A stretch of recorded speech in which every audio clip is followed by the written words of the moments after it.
Boa noite, irmãos. O salmista, no Salmo 119, ele nos lembra a motivação a qual nós devemos nos voltar em relação à palavra. Quando ele diz assim: quanto amo a tua lei, é a minha meditação todo dia. Irmãos, uma frase que sempre repetimos nas reuniões aos sábados, aos jovens, nós repetimos a seguinte frase, que a vida cristã, acima de tudo, é uma questão de amor. O desejo do Senhor é capturar os nossos corações, porque a vida cristã é uma questão de amor. Há uma história de uma jovem francesa que me impressiona, de uma jovem que amava profundamente, não apenas a palavra, mas os caminhos do Senhor. Essa jovem, ela era cega e pobre, ela não tinha absolutamente nada. A única coisa que ela tinha era o tesouro mais valioso do universo, uma porção em braille do Evangelho de Marcos, esse evangelho que estamos estudando. A única porção em braille disponível para ela conhecer a palavra. Então ela debruçava dia e noite, usando seus dedos para compreender a lei do Senhor. Porque era o único tesouro que ela tinha. Chegou um certo tempo que o seu dedo começou a ficar insensível devido aos calos, de tanto ela ler com os dedos aquela porção em braille. E ela pensou assim: eu não posso perder, porque é a única coisa que eu tenho. Então ela raspou aquele calo, mas à medida que ela raspou, ela percebeu que ela perdeu a sensibilidade. Então ela fez a seguinte escolha, a seguinte entrega. Ela percebeu que naquele momento ela não tinha nada, a não ser adorar os caminhos do Senhor. Ela pegou a Bíblia e fez a seguinte oração, aquela porção em braille. A oração que ela fez foi o seguinte: a Deus, ó preciosa porção do meu Senhor. E ela beijou aquela cega, ela beijou a palavra. E ela percebeu que os seus lábios, no momento que ela tocou, poderia perceber, sentir aquele relevo em braille. E ela passava as noites como que beijando a palavra, que era a única maneira dela compreender, porque a única parte do corpo dela que tinha sensibilidade para compreender a palavra era com seus lábios. Imagina essa cena contemplada pelo Senhor, dessa jovem como que beijando a sua palavra. Irmãos, todas as vezes que nós abrirmos a palavra, que a palavra, a expectativa nossa seja de encontro com o nosso amado. O desejo do Senhor, irmãos, é que o seu povo, nas horas escuras da noite, aprenda a beijar a sua mão. Aprenda a beijar o seu caminho. Que o Senhor possa contemplar nessa igreja um povo que tem aprendido a beijar o seu caminho. Porque a nossa vida, irmãos, é para a glória do Senhor. Que o Senhor a cada dia continue capturando os nossos corações para a honra e glória do seu nome. De um povo que aprenda a beijar os seus caminhos, a beijar a sua vontade. Vamos abrir a palavra então no livro de Salmos, capítulo 73. Salmo 73.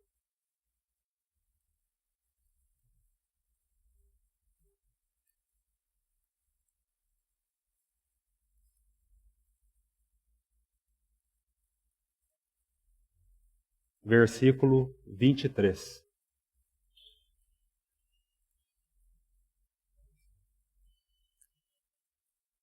Salmo 73, versículo 23.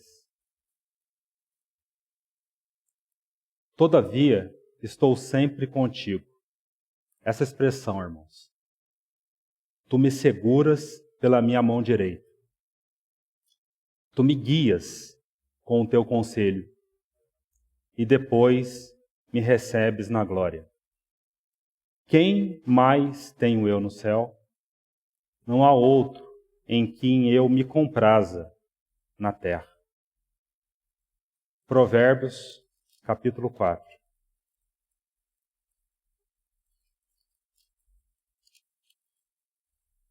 Versículo 18.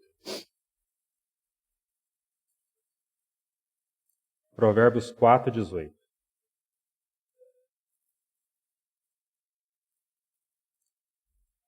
Mas a vereda dos justos é como a luz da aurora, que vai brilhando mais e mais até ser dia perfeito.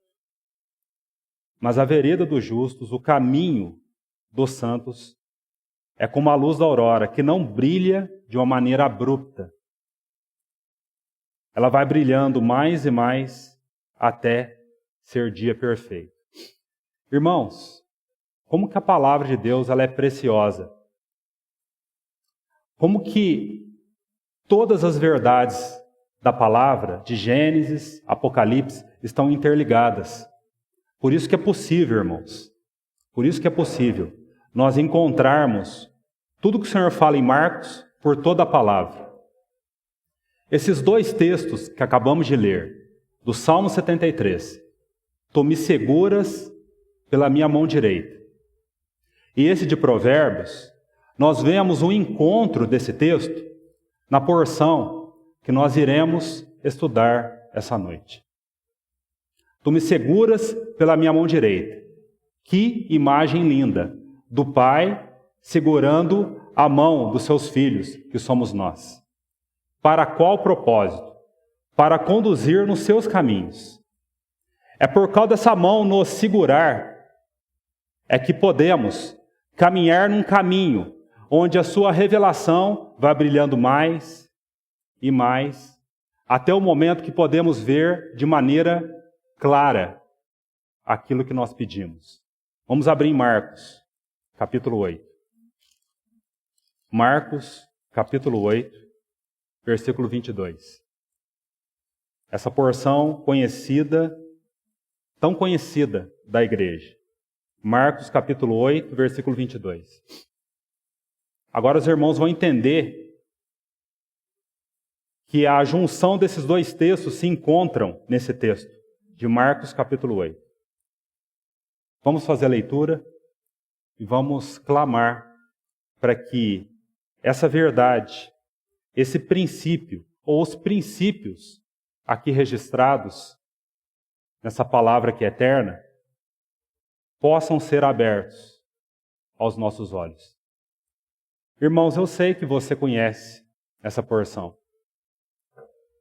mas que essa verdade tão conhecida, tão velha, entre aspas, para muitos de nós aqui, ela seja nova essa noite.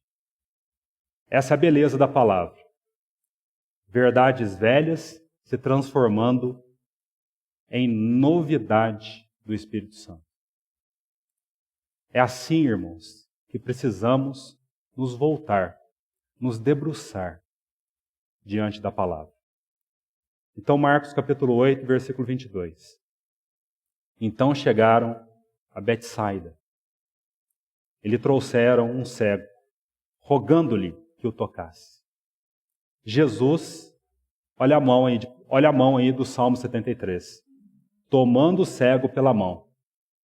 Possivelmente Asaf se viu em algum período da sua vida como esse cego.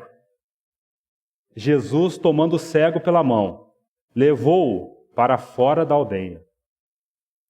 E aplicando-lhe saliva aos olhos, e impondo-lhe as mãos, perguntou-lhe: vês alguma coisa?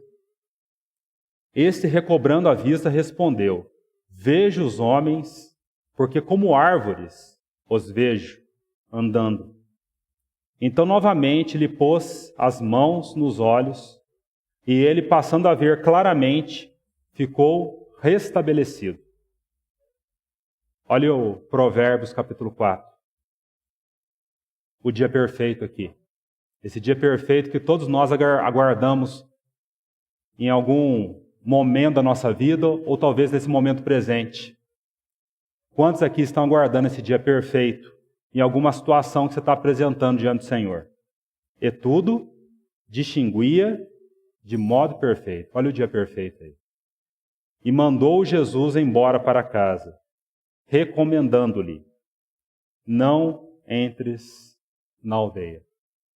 Irmãos, vamos apresentar esse tempo diante do Senhor. Não apenas por esse tempo, mas apresentar para que essa porção que está contida, essa verdade tão necessária para as nossas vidas, seja uma realidade para nós como igreja.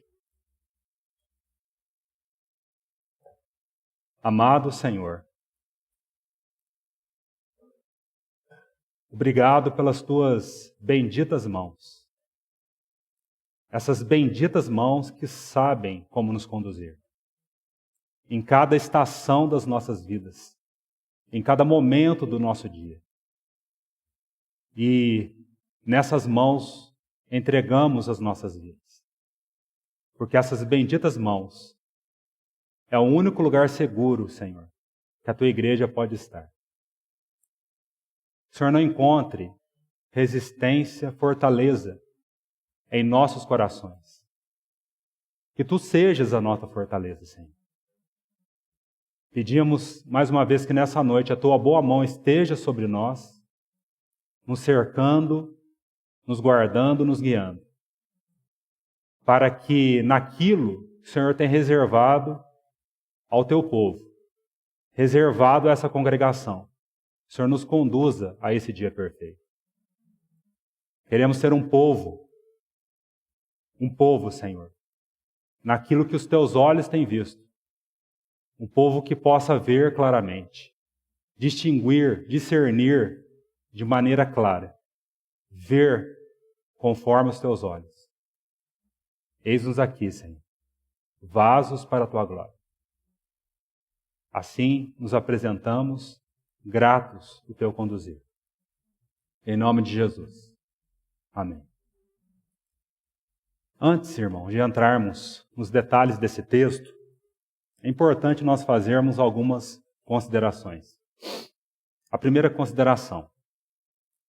Esse texto aqui fala de um milagre.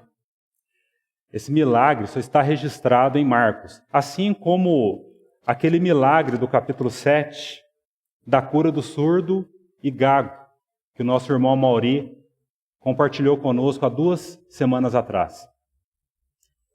Esses 2 milagres só estão registrados em Marcos. A primeira consideração que eu queria deixar para nós aqui, principalmente para os irmãos mais novos, principalmente para os jovens. Primeira consideração que nós precisamos nos atentar aqui é que quando nós observamos esses milagres nos evangelhos, nós precisamos ver esses milagres como uma evidência, um atestado do caráter messiânico do Senhor Jesus. Esses milagres falam que Ele é Deus. Esses milagres fazem parte do cumprimento profético registrado no Velho Testamento. Talvez alguns irmãos aqui não saibam, mas 27% da palavra, irmãos, 27% da palavra é de profecias. Você sabia que todas as profecias, todas, que mencionam a primeira vinda do Senhor nessa terra, o que é a primeira vinda? É o momento que Ele veio a essa terra para morrer por nós. Todas elas foram cumpridas. Isso é grandioso. Não existe nenhum documento, nenhum livro nesse mundo com tanta precisão como a palavra. Isso é para nos mostrar, irmãos, que a palavra, ela é inspirada. 27% dela é profecia. Então, quando nós vemos esses milagres, nós vemos como um cumprimento de tudo aquilo que foi predito nos livros proféticos. Vamos ver uma referência apenas. Abre em Isaías, capítulo 35, se eu não me engano. Isaías 35.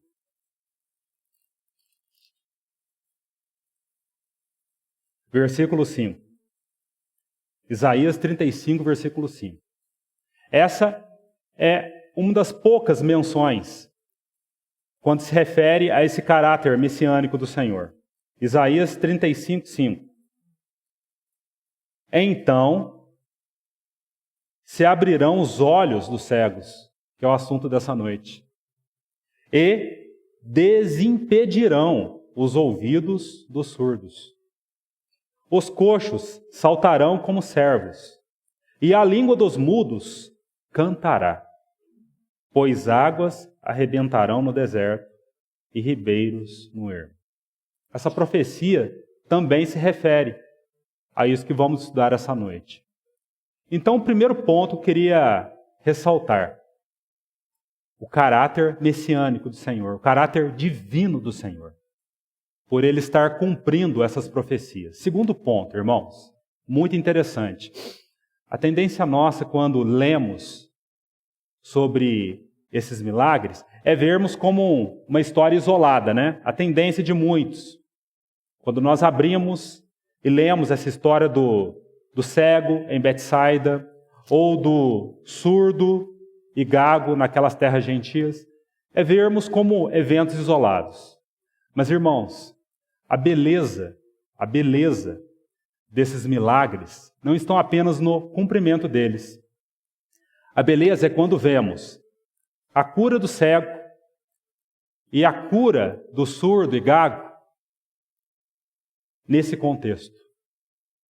Você sabia, irmãos, que a cura do surdo e a cura do cego, ela pode ser vista em uma única lição? Elas representam, sabe o que, irmão? Sabe o que elas representam? A cura desses discípulos. Isso não é uma dedução minha, nem tampouco um achismo. Aonde está a chave ou a linha de costura que une essas duas curas a vermos que isso representa a condição daqueles discípulos que estavam acompanhando o Senhor? Qual que é o versículo desse capítulo que faz com que a cura desses dois milagres, sejam vista, né, como que o Senhor também tocando na vida deles, e não apenas como um evento isolado? Olha ainda no capítulo 8, irmãos, versículo 18. Primeiro, vamos ler o versículo 14. Quando o Senhor vira as costas para a religião, né, aqueles fariseus, saduceus, e conduz os seus discípulos até Betsaida. Capítulo 8, versículo 14. Ora, aconteceu que eles se esqueceram de levar pães e no barco não tinham consigo senão um só. Preveniu-os Jesus dizendo: vede, guardai-vos do fermento dos fariseus e do fermento de Herodes. E eles discorriam entre si: é que não temos pão. Jesus, percebendo, olha que maravilhoso, irmãos, percebendo, o único homem nessa terra que não precisou ser curado, aquele que tinha olhos perfeitos, que distinguia tudo de maneira perfeita. Por que o Senhor percebeu? Porque os seus olhos eram perfeitos. Ah, se os pais e as mães tivessem esses olhos. Que o Senhor recupere esses olhos da sua amada noiva. Percebendo-o, lhes perguntou: por que discorreis sobre o não terdes pão? Ainda não considerastes, nem compreendestes, tendo o coração endurecido? Olha a chave aí, irmãos, versículo 18. Esse versículo vai unir esses dois eventos, de forma a não vermos como eventos isolados, mas dentro desse contexto. Olha a chave aí, o versículo 18. Tendo olhos e não vedes. E agora, tendo ouvidos e não ouvis, não vos lembrais? Sabe o que o Senhor está falando para eles? Vocês estão com os sentidos espirituais adormecidos. É por isso que vocês não compreenderam a lição da multiplicação dos pães. Irmãos, quando nós não compreendemos um milagre, e quantos milagres e quantas multiplicações o Senhor já efetuou nas nossas vidas. Quem aqui pode duvidar disso? Quando nós temos os nossos sentidos espirituais, é isso que fala da visão e do ouvido, adormecidos, nós não aprendemos o que o Senhor deseja nos ensinar através desses sinais. O Senhor está chamando eles de cegos e mudos espiritualmente. Agora os irmãos conseguem compreender que aquele mudo ali não era um evento isolado, era uma representação do que eram os discípulos. Esse cego aqui em Betsaida não era um cicrano que nós nem sabemos o nome de Betsaida, mas era uma representação do que eram os discípulos. Irmãos, essa cura aqui em Betsaida é uma representação. É como se o Senhor estivesse dizendo assim, olha, talvez naquele momento Pedro não compreendeu, né? O evangelho é Marcos, mas foi soprado por Pedro, né, para Marcos, seu sobrinho. Talvez quando Pedro, inspirado pelo Espírito, estava escrevendo o evangelho de Marcos, ali ele teve uma compreensão mais clara, que aquele cego curado era uma representação do que foi ele. Irmãos, será que o Senhor, ao longo desses assuntos que o Senhor tem trazido a nós, tem nos levado a ir a Ele para que Ele cure a nossa visão? Então esse versículo aqui vai unir para vermos que não são eventos isolados. Tendo olhos e não vedes, tendo ouvidos, não ouvis, não vos lembrais. Que o Senhor, irmãos, encontre nenhuma resistência nessa congregação para o seu toque. O toque que abre os ouvidos. Irmão, sabe como que eu vejo essa questão dos ouvidos? É interessante que ali fala que abriu, né? A sensação que eu tenho quando o Espírito Santo usa essa palavra, né, de abrir os ouvidos, é como se os nossos ouvidos é uma representação do que é o nosso coração, assim como a nossa boca, assim como os nossos olhos, né? É como se os nossos ouvidos fossem uma rocha dura. E aquele toque do Senhor é o martelo da palavra, que precisa bater, até aquela rocha se espatifar. E sabe o que vai sair dentro dessa rocha? Salmo 78. A palavra fala assim, que o Senhor levou o seu povo ao deserto e, à medida que ele fendia aquelas rochas, manaram águas. O desejo do Senhor, irmãos, é que essa rocha, que é o nosso ouvido, seja quebrada, para que ela tenha essa condição de ouvir a sua voz. E é interessante, quando o ouvido daquele surdo foi, podemos dizer, quebrado, o empecilho da sua boca foi solto, e ele pôde falar desembaraçadamente. Irmãos, esse falar desembaraçadamente são as fontes que o Senhor deseja beber das nossas vidas. O falar desembaraçado, fala, minha amada noiva. Lembra de Cantares? Eu quero ouvir a tua voz. O Senhor deseja beber dessa fonte. Que o Senhor dê esse entendimento a essa congregação. Os nossos ouvidos são rochas que precisam ruir. Mais um detalhe, irmãos. Terceiro ponto. O que é a visão? Um outro ponto importante. Como que você vê também? É importante nós vermos a cura desse cego agora num contexto maior do Evangelho de Marcos. Não sei se os irmãos já perceberam. Que até esse momento o Senhor está se detendo no ministério público ali na Galileia. E daqui a pouco ele vai concentrar nos últimos 6 meses, que é a partir do capítulo 9, a sua atenção ao seu colégio apostólico, né, aos seus discípulos. Ele vai sair desse cenário público e vai se concentrar na sua escola. Por que ele vai se concentrar? Porque depois que ele partisse desse mundo, seriam aqueles discípulos, seriam seus representantes nessa terra. É muito interessante. É por isso que o Senhor está gastando tempo com eles nessa terra dos gentios, né?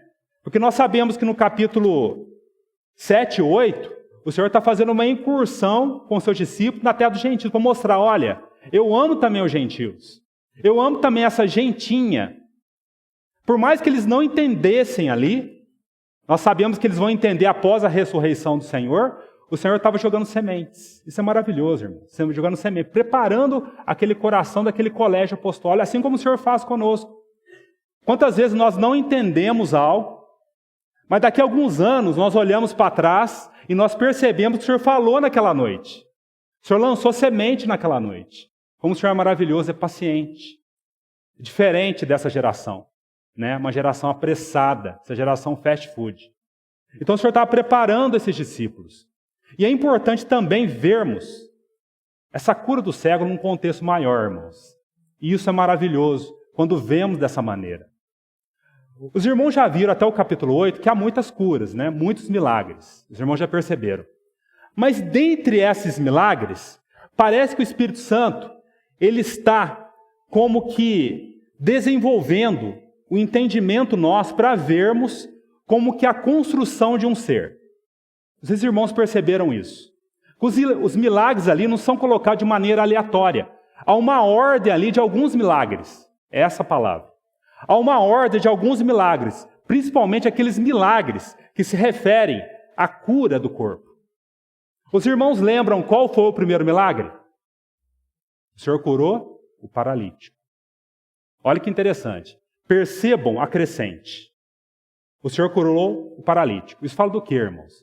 O Senhor é aquele que cura o nosso ser de tal forma que os nossos pés, eles adquirem a habilidade para andar nos seus caminhos. Logo depois, o Senhor cura quem? O homem da mão ressequida. Isso fala do quê? Habilidade para servirmos ao Senhor. Olha a crescente, pés, mãos. Logo depois, o Senhor cura o surdo e o gago. Olha, é como se um homem sendo construído. Olha que interessante, pés, as mãos, o surdo e o gago. E por último, olhos. É como se víssemos um ser sendo construído pelo Senhor, irmãos. Olha que maravilhoso. Por quê, irmãos?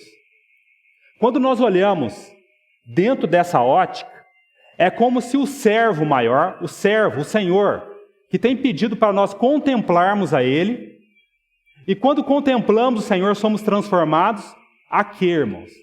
Para sermos servos como Ele foi.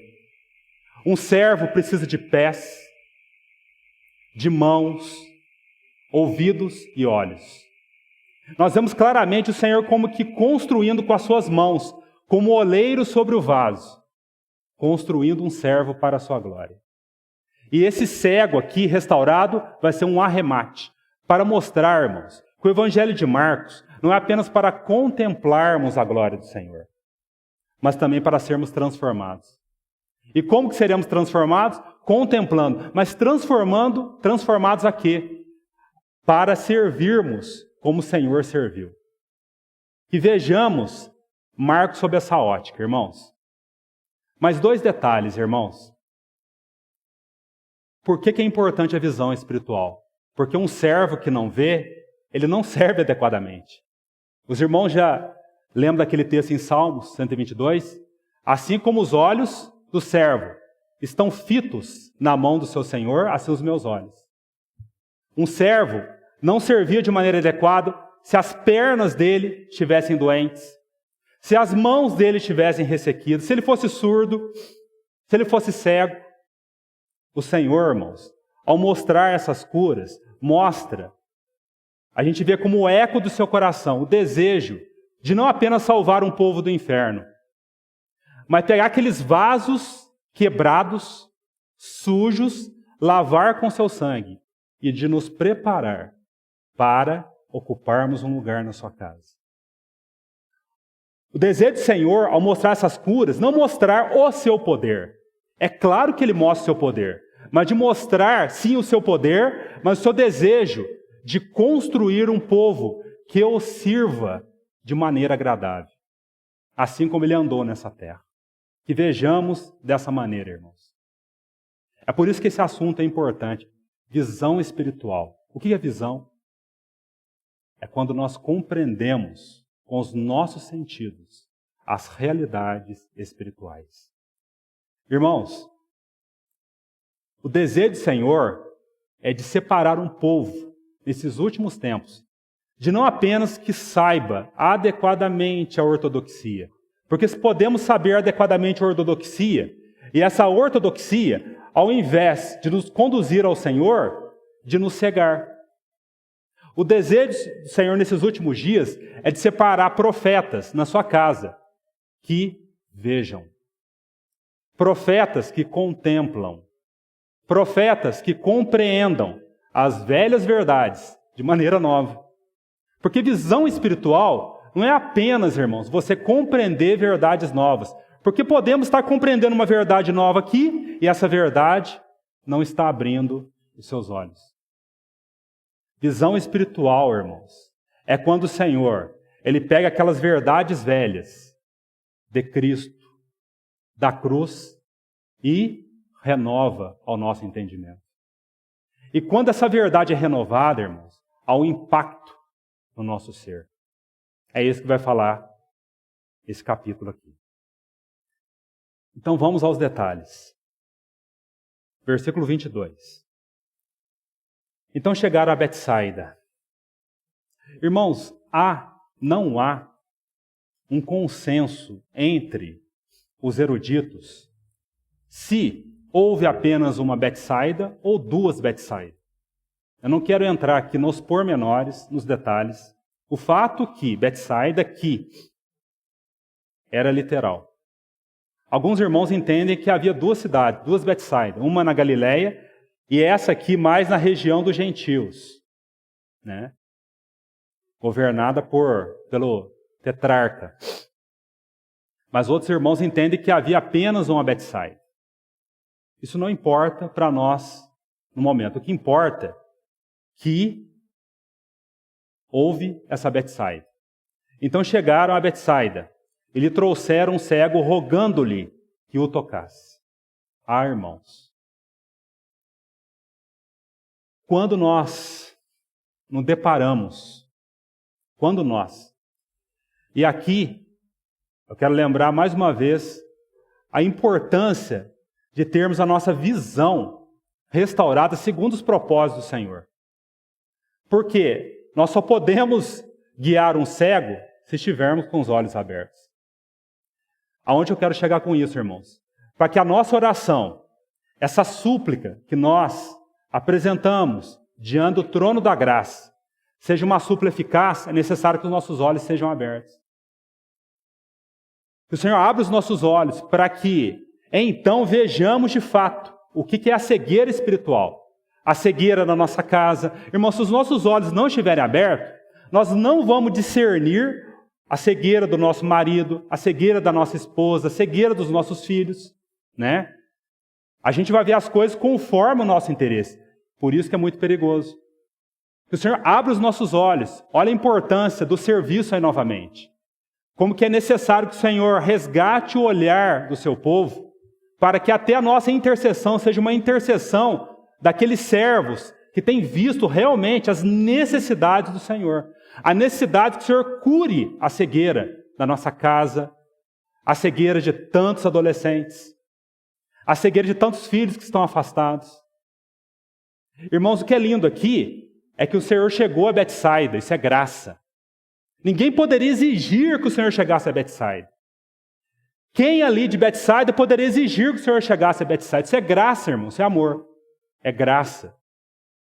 Mas o fato de ser graça, ele não perde o governo. Ele continua no trono. E por isso, a maneira adequada para chegarmos nesse trono de graça é rogando.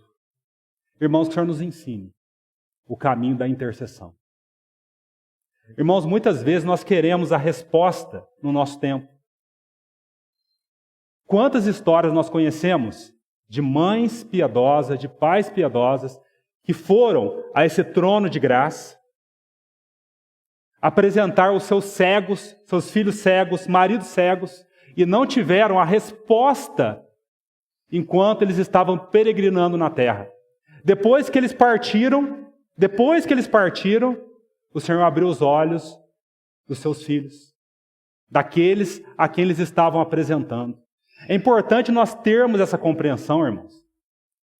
Quando nós rogamos, apresentamos diante do Senhor, Senhor, abre os olhos daquela pessoa, nós não fazemos em primeiro lugar para aliviar o nosso sofrimento, para melhorar as circunstâncias da nossa vida, mas apresentamos porque aquilo é de interesse do Senhor. E no tempo e modo do Senhor, o Senhor irá responder. Será que há servos que amam de tal forma a vontade do Senhor para rogarem dessa maneira, irmãos? Porque às vezes nós rogamos sim, mas parece que nós queremos atender os nossos interesses para aliviar a situação da nossa casa. Mas que o Senhor nos ensine, irmãos, forge servos que possam rogar segundo esse interesse. Rogaram que lhe o tocasse. Jesus tomando o cego pela mão. Irmãos, que cena linda. Jesus tomando o cego pela mão, levou-o para fora da aldeia. A tendência, a inclinação nossa, quando abrimos desse texto, é irmos logo para o Senhor aplicando saliva aos olhos, né? E quantas vezes nós oramos suplicando para que o Senhor aplique saliva aos olhos. Está falando da revelação, o trabalho da palavra mediante a circunstância. Irmãos, mas antes que isso aconteça, Jesus, tomando o cego pela mão, levou-o para fora da aldeia. Irmãos, você quer experimentar revelação cada vez mais fresca das verdades? Você quer experimentar a realidade profunda da visão espiritual? Isso não vai acontecer se o Senhor não te tomar pela mão. Irmãos, esse tomar pela mão fala da condução do Senhor a caminhos que nós não conhecemos. Esse tomar pela mão fala de situações onde aparentemente nós perdemos o controle. Esse tomar pela mão fala de conduções ao deserto, conduções em túneis escuros. Você está disposto a ter visão espiritual? Então permita que o Senhor te tome pela mão. Mas o Senhor só irá nos tomar pela mão, o Senhor não toma pela mão os rebeldes. Você já viu quando uma criança está agitada, como é difícil o pai, ela dá a mão para o pai? Uma criança só dá a mão para o pai quando ela está com um espírito de mansidão. Sabe o que fala esse tomando o cego pela mão? Fala que o Senhor não criou resistência em tomar a mão desse cego. Se você deseja, irmãos, que o Senhor cure a tua cegueira, permita que o Senhor te tome pela mão. Aonde Ele vai te conduzir, eu não sei. O importante é que será uma condução segura. E isso só será possível se em nós estiver um espírito manso, irmãos. O que diz o Salmo 25? Guia os humildes na justiça. E o restante do versículo? E aos mansos ensina os seus caminhos. Irmãos, o primeiro critério para termos os nossos olhos abertos, essa revelação do Senhor, é esse trabalhar do Senhor de tal forma que haja um espírito manso que aceite a condução do Senhor. Esse tomar pela mão, irmãos, só o Senhor sabe a duração. A duração de tomar pela mão e tirar o cego para fora da aldeia. Isso aqui na linguagem bíblica significa muita coisa. Esse tomar pela mão aqui significa os 40 anos que Moisés precisou ser treinado no deserto. Aqueles 40 anos, aquele segundo período, onde o Senhor estava como que quebrantando aquele homem poderoso em palavras e obras, que achou que pela sua força ia ser o condutor do povo de Deus, aqueles 40 anos era uma maneira do Senhor quebrantar aquele vaso. Para que depois, nos outros 40 anos, Moisés estivesse nas mãos do Senhor. Esse tomando o cego pela mão significa também, irmãos, aquele período de sofrimento que o Senhor conduziu a Jó. Os irmãos lembram? Aquele período intenso, onde o Senhor pegou aquela criança num primeiro momento rebelde, daqui a pouco aquela criança foi entregando a sua mão, e no final, o que essa criança falou? Eu te conhecia só de ouvir falar. Olha a visão espiritual. Agora, os meus olhos te veem. Irmão amado, você quer conhecer ao Senhor de maneira íntima? Então permita que o Senhor te conduza num caminho tal que nesse caminho Ele te quebrante. Porque se o Senhor não nos quebrantar, irmãos, nós não iremos suportar a sua luz. É por isso que o Senhor não falou com aqueles fariseus. É por isso que quando eles pediram um sinal, o Senhor não falou. O Senhor não estava sendo apenas duro no sentido de implacável, porque não adiantaria falar. Seria como você lançar luz para o verme. Você já viu quando o verme, ele é atingido pela luz, ele foge. É isso que aconteceu com aqueles fariseus. O Senhor ia falar, eles iam resistir. Se o Senhor não nos quebrantar, irmãos, a revelação espiritual será prejudicial a nós. Pelo contrário, ao invés de trazer salvação, trará juízo. Por isso que é necessário tomando o cego pela mão. Talvez se Asaf estivesse aqui essa noite, ele ia concordar. Os irmãos lembram? Até o momento que ele entrou no altar de Deus. Entrou no altar de Deus. E diz que ele atinou para o fim, porque Asaf, ele tinha uma ideia errada na maneira como o Senhor conduzia. Ele entrou naquela crise, aí o Senhor pega ele pela mão. Pega ele pela mão. Para quê? Para que Asaf encontrasse com o Senhor. Quando a palavra fala que Asaf, ele entrou no altar, no santuário de Deus, aquilo fala de encontro com Deus. É o que o cego esteve aqui. Então é necessário que o Senhor nos tome pela mão. É necessário que o Senhor prepare um coração de um povo manso. Irmãos, o que nós, como congregação, estamos mais precisando nesses últimos dias, não é do entendimento renovado, mas é que o espírito do nosso entendimento seja renovado, como dizem Efésios. Porque se recebermos a palavra sem um espírito manso, essa palavra, ao invés de ser salvação, será juízo para nós. É por isso que muitas vezes o Senhor não responde no momento que perguntamos. É por isso que muitas vezes, irmãos, parece que o Senhor, e talvez muitos irmãos aqui essa noite, estão experimentando essa condução silenciosa. Você apresentou uma causa ao Senhor, algo ao Senhor, mas parece que Deus está ausente, parece que Deus não está atento, parece que está acontecendo tudo ao contrário do que você pediu. Mas pelo contrário, irmãos, as circunstâncias são as mãos do Senhor conduzir a você, para que no final os seus olhos sejam abertos. Será que você compreende isso, irmão? Se você não compreender isso dessa maneira, você vai continuar debatendo contra essas mãos. Mas glórias ao Senhor, porque essa mão, ela nunca irá de segurar as nossas mãos. Já viu quando um pai vai atravessar com um filho na rua? O pai não confia na mão do filho. Ele segura firmemente. Vai chegar uma época que não vai precisar nem segurar a mão do filho. Que tenhamos essa compreensão, irmãos. O que está acontecendo conosco nessa nova estação é essa condução do Senhor. Para quê? Vai chegar um momento que Ele vai aplicar saliva aos nossos olhos. Mas antes tem um detalhe. Levou para fora da aldeia. O que é essa aldeia, irmãos? Por que o Senhor está levando aquele cego para fora da aldeia? E como eu falei no início, esse milagre é representativo, irmãos. Claramente a gente vê os discípulos aqui nessa cura do milagre. Aldeia, irmãos, aqui, nessa linguagem aqui de Marcos capítulo 8, significa aqueles conceitos que nos cegam. Significa aquilo que nós entendemos como condutor da nossa vida, mas pelo contrário, tem nos cegado. Por isso que o Senhor precisa nos conduzir para fora da aldeia. A aldeia aqui, dentro desse contexto, simplesmente significa a religião.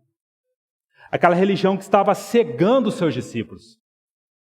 A religião farisaica, dos saduceus, dos herodianos. Aí você fala assim, Mas em que sentido esse texto tem a ver com essa geração? Não há mais fariseus, não há mais saduceus, não há mais herodianos. Mas, irmãos, nós sabemos que não há mais fariseus, mas sabemos o que representa os fariseus. O que eles representam? A tradição. Quando nós valorizamos a liturgia, a cerimônia. Os saduceus não existem, mas sabemos que os saduceus eram aqueles racionalistas que não criam naquelas verdades sobrenaturais, como anjos, ressurreição. Herodianos não existem, mas existem. Herodianos representam a classe, com pensamentos mundanos. Os irmãos estão vendo o que é aldeia, irmãos? Cada um de nós é inclinado a uma dessas escolas. É por isso que quando clamamos por revelação espiritual, o Senhor nos conduz nesse caminho de afastar o seu povo dessas aldeias. Irmão, se eu colocar essa Bíblia aqui diante dos meus olhos, essa Bíblia, ela é menor que esse salão, mas essa Bíblia vai cegar os meus olhos, de forma que eu não vou ver nada. Mas quando eu coloco a Bíblia aqui nesse púlpito, eu consigo ver tudo de maneira clara. Os irmãos estão entendendo? Por exemplo, a tradição. Quando a tradição vem antes do Senhor, ela cega os nossos olhos. Mas quando a tradição nos leva ao Senhor, nós vemos a importância daquela tradição. A questão do racionalismo. O racionalismo é negativo, a razão não. A única maneira, irmãos, da razão ocupar o lugar devido é quando a razão está debaixo da direção do Espírito Santo. Quando a nossa razão ela não está debaixo da direção, a razão pode ser uma aldeia. O racionalista, ele vive nessa aldeia, de querer resposta para tudo, mas nunca vai ter essa resposta. A única maneira, irmãos, de não sermos racionalistas é quando permitimos que o Espírito Santo conduza a nossa razão. E como que ele vai conduzir a nossa razão? Simplesmente que a vida cristã, irmãos, não é uma vida só de respostas. Há perguntas que o Senhor talvez nunca vai responder. A vida cristã é uma vida de fé em fé. Uma vida de relacionamento com o Senhor. Que o Espírito Santo possa estar falando aos nossos corações. Quais aldeias que, de certa forma, estão limitando o nosso campo visual. O Senhor talvez gasta anos, uma vida toda, tentando nos tirar dessas aldeias. Irmãos, que não criemos resistência. Que a partir do momento que apresentarmos as nossas vidas ao Senhor, que possamos permitir a sua condução. E as conduções do Senhor, num primeiro momento, é uma tortura para o nosso eu. É uma confrontação, mas ela é necessária. Porque nessa condução o Senhor vai tirar dessa aldeia para que então, o segundo passo, ele possa aplicar saliva aos olhos. Aplicar saliva aos olhos, impondo-lhe as mãos. Fala do trabalho restaurador da palavra do Senhor. Só que esse trabalho, irmãos, não virá sem a circunstância. Esse impor as mãos fala das circunstâncias que o Senhor traz em nossas vidas. E nas circunstâncias, o que é permitirmos que o Senhor aplique saliva aos nossos olhos, irmãos? É quando nos submetemos à palavra naquela circunstância. É por isso que o salmista, no Salmo 19, diz assim: o mandamento do Senhor é puro, ilumina os olhos. De que maneira, irmãos, o mandamento do Senhor vai iluminar os nossos olhos? A partir do momento que, na circunstância onde nós estamos, olha o aplicar da saliva. A partir do momento, não importa a situação, nós possamos aprender a submetermos à palavra de Deus. Sabe o que, irmãos? Muitas vezes, nós somos como esse cego aqui. Olha o versículo 24. O Senhor aplica e faz a pergunta para ele: vês alguma coisa? Olha o versículo 24. Este, recobrando a vista, respondeu: vejo os homens, porque como árvores os vejo andando. Irmãos, um outro detalhe importante aqui. Muitas vezes nós passamos a vida cristã toda, irmãos, com essa visão torpe, essa visão nebulosa, essa visão que não consegue distinguir. Outro ponto interessante aqui, irmão, desse milagre, que é um único milagre em toda a palavra, que o Senhor faz em 2 tempos, em 2 estágios, e nós veremos o porquê. É o único milagre que o Senhor faz em 2 etapas. A primeira etapa nós acabamos de falar, do versículo 23. O Senhor tira ele para fora da aldeia, que o Espírito Santo fale conosco, irmãos. O que é tirar para fora da aldeia? Aplica saliva, impondo a sua mão. O Senhor traz a providência para que cada providência, seja de que forma... Irmãos, é lindo, irmãos. O Senhor sabe a maneira como Ele toca na vida de cada filho. Ele sabe a circunstância precisa, irmãos. A circunstância, o toque da mão, o jeito que Ele aplica a saliva. O Senhor sabe o que cada alma, o impacto de cada circunstância, o impacto da sua mão. Isso é maravilhoso, irmãos. Se nessa noite, de alguma maneira, o seu coração está prostrado por alguma situação, que você veja essa mão do Senhor te conduzindo. Essa mão com a circunstância trazendo essa situação para que a saliva, a palavra, seja aplicada.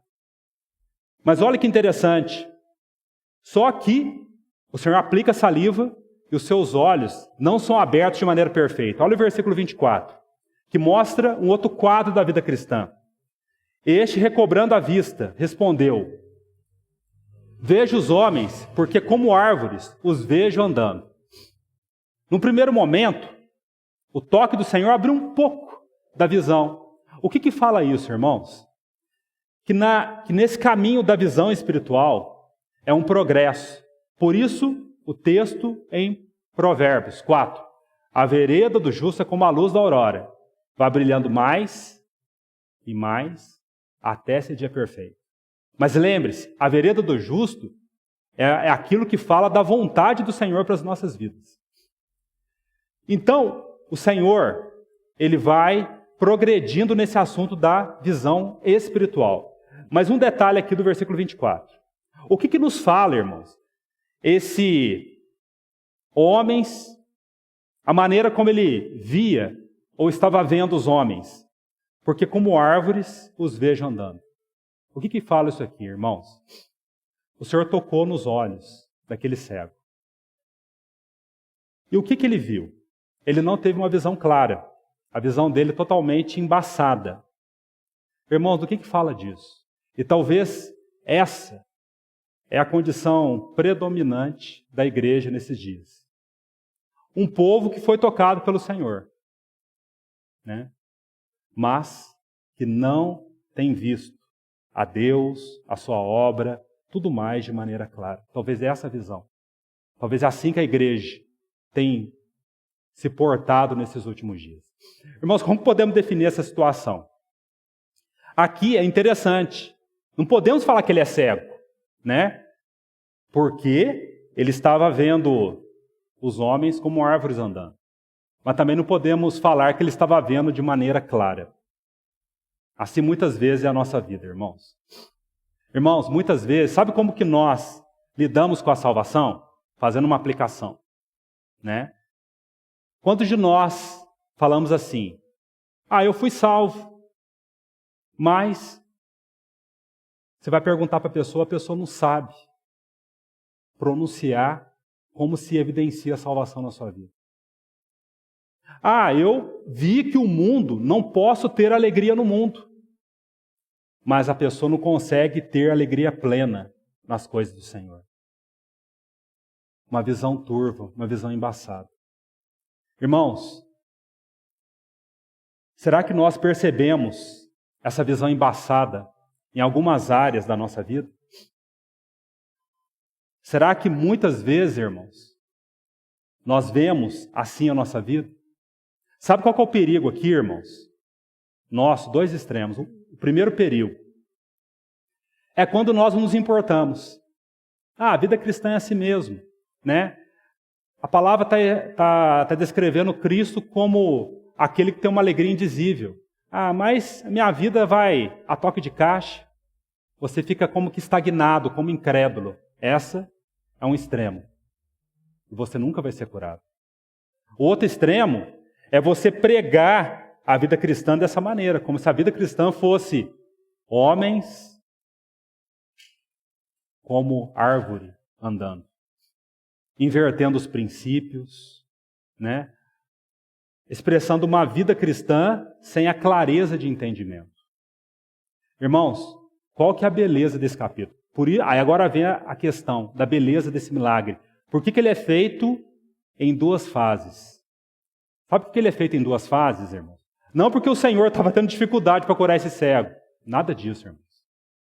Não é porque o Senhor está tendo, porque Betsaida era uma cidade muito, eu diria, incrédula. Nada disso. O Senhor quer ensinar uma lição para nós. Qual que é a lição? Irmãos, o Senhor vai adentrando na nossa vida a partir do momento que abrimos as portas. O Senhor vai até onde nós permitimos. O Senhor nunca vai arrombar a porta. Nunca vai nos pegar de maneira forçada e falar, você tem que abrir os seus olhos, você tem que ter a visão espiritual restaurada. O Senhor, em alguns momentos, o Senhor precisa intervir nas nossas vidas. Mas nessa questão do crescimento espiritual, amadurecimento, irmãos, o Senhor vai até onde nós permitimos. O Senhor se dá até onde nós encontramos. Por isso, ela é em duas fases. Aí você fala, em que sentido o cego se entregou ao Senhor? A partir do momento que ele foi sincero. Quando o Senhor diz assim, vês alguma coisa? E ele foi sincero. Ele admitiu, Senhor, a visão não está clara. Eu não estou mais cego, mas a minha visão não está clara. Irmão, será que nós temos nós temos pegado esse cego aqui, esse cego, que é o nosso ser, e irmos ao trono da graça e rogado, Senhor, a tua palavra diz que tu és o mais formoso dos filhos dos homens, mas eu não consigo ver dessa maneira. Abre os meus olhos. Toca nos meus olhos. Sabe por que não fazemos isso, irmãos? Porque temos medo do preço. Sabe por que esse milagre é mostrado em várias fases? Porque o Senhor curou ele em duas fases, porque é até onde o cego permitiu. O Senhor vai até onde nós permitimos, irmãos. Esse é o princípio precioso dessa porção. Será que nós, naquilo que temos visto, a nossa visão embaçada, temos nos apresentado ao Senhor para que Ele cure a nossa vista, irmãos? Para que Ele ajuste o nosso campo visual? Será que nós temos feito isso? Ou temos medo de pagar o preço? Porque há um preço. Essa mão, no versículo 25, que ela vem para trazer uma separação. Mas, irmãos, o Espírito Santo fala aos nossos corações. Porque nada se compara quando as nossas visões, a nossa visão é aberta para vermos a face do Senhor. Nada se compara. Nada se compara, irmãos, quando os nossos olhos são abertos para vermos com maior clareza aquelas velhas verdades. Irmãos, quantas vezes nos achegamos aqui arrastados nessa mesa? Quantas vezes, irmãos, chegamos arrastados na reunião? Como que dizendo, eu sei que eu tenho que ouvir a palavra, mas se eu pudesse, eu estaria na minha casa. Irmãos, que o Senhor restaure a nossa visão, para vermos de maneira clara. Para isso, o Senhor pede a nossa sinceridade em oração.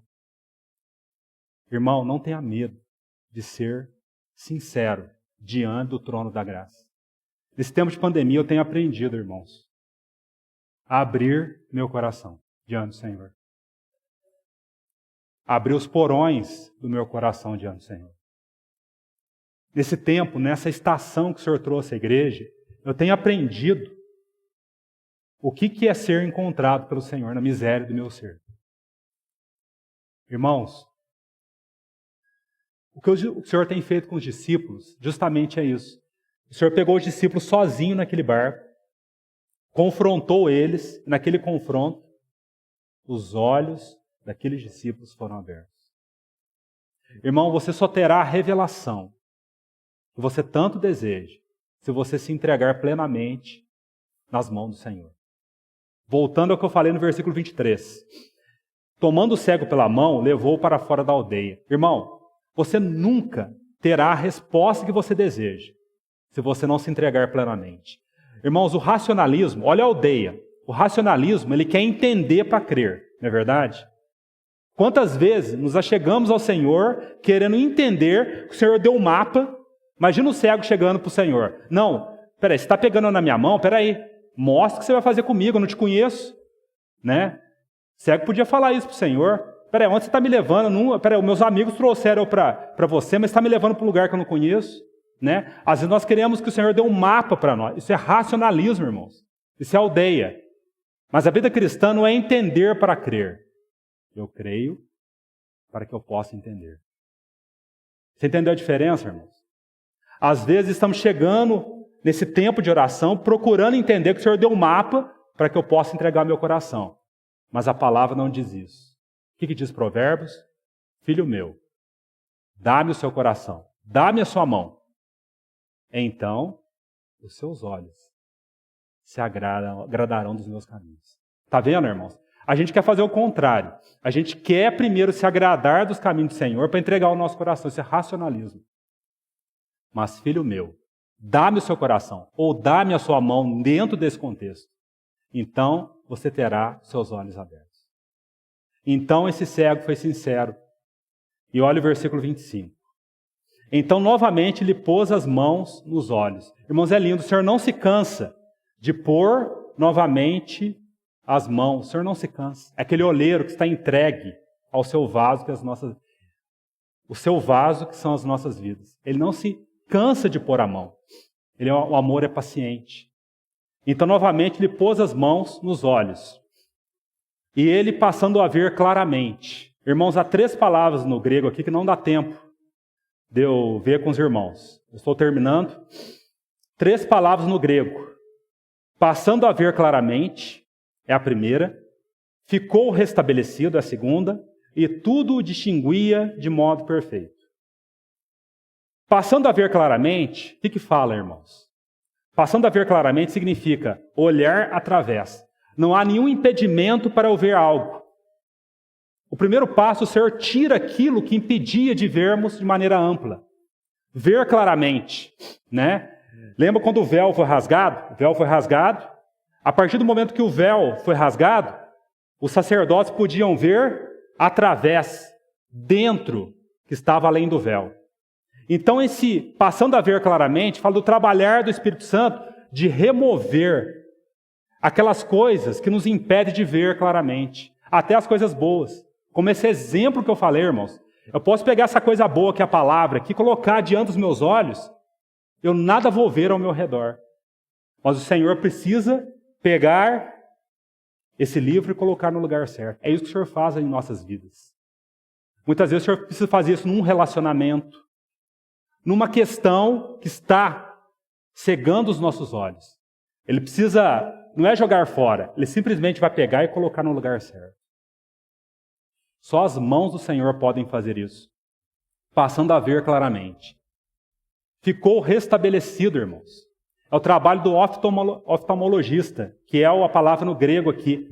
Fala que os olhos foram ajustados. Já viu o oftalmologista? Ele vai ajustando a lente, até, vai falando para você, essa lente está boa, essa aqui está, até o momento que ele dá o óculos certo. Esse é o sentido. Ficou restabelecido, irmãos. Ajustar os nossos olhos. Para alguns aqui, sabe o que é esse ajustar? Ficou restabelecido, restaurado, segundo o propósito do Senhor. Sabe qual que é o sentido aqui, irmãos? Para alguns aqui, significa que o Senhor vai dar realidade daquilo que você já conhece há anos.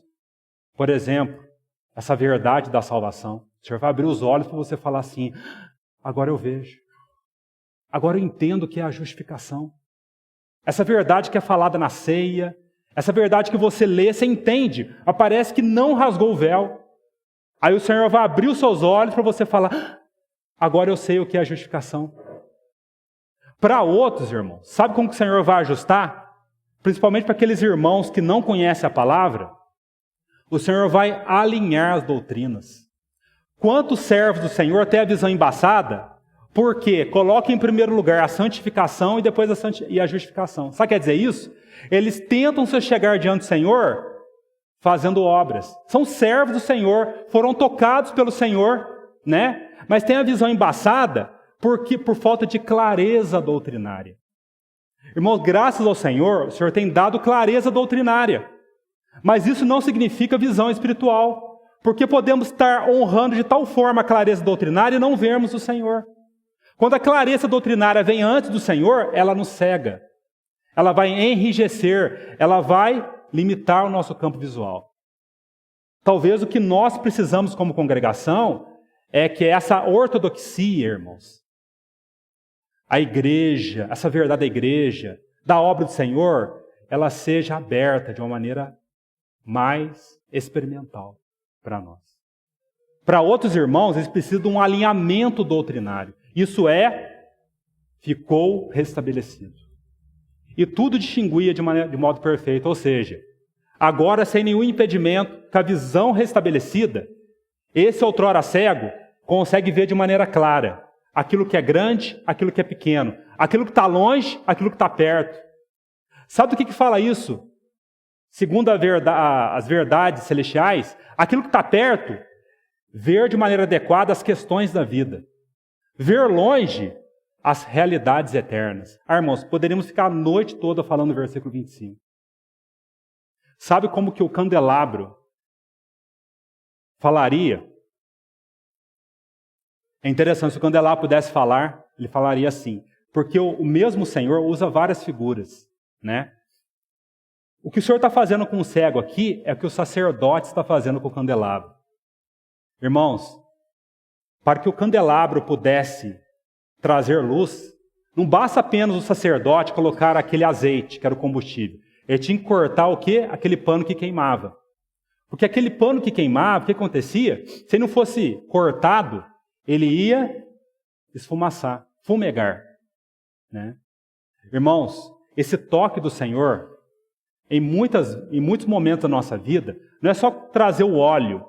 O Senhor precisa cortar aquilo que está como que nublando a nossa visão.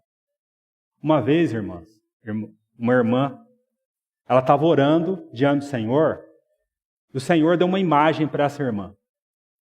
Uma imagem. É como se ela estivesse num quarto todo esfumaçado.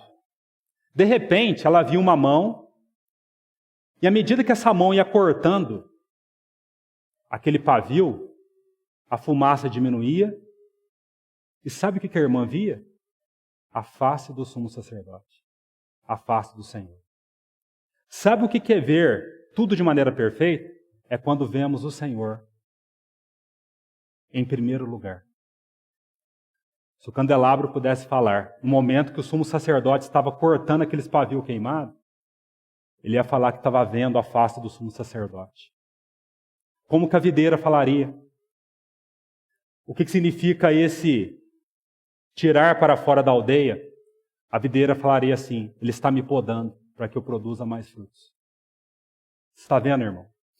O desejo do Senhor é não encontrar resistência nesses candelabros aqui. Quando ele for vir com a sua mão amorosa e cortar aquilo em nossas vidas, que ao invés de estar iluminando, está esfumaçando. Será que nós temos compreensão espiritual para vermos o trabalhar do Senhor assim, irmãos? Que o Senhor não encontre resistência. Encontre um povo que, ao final, possa distinguir tudo de maneira perfeita. E mandou Jesus embora para casa, recomendando-lhe, não entres na aldeia.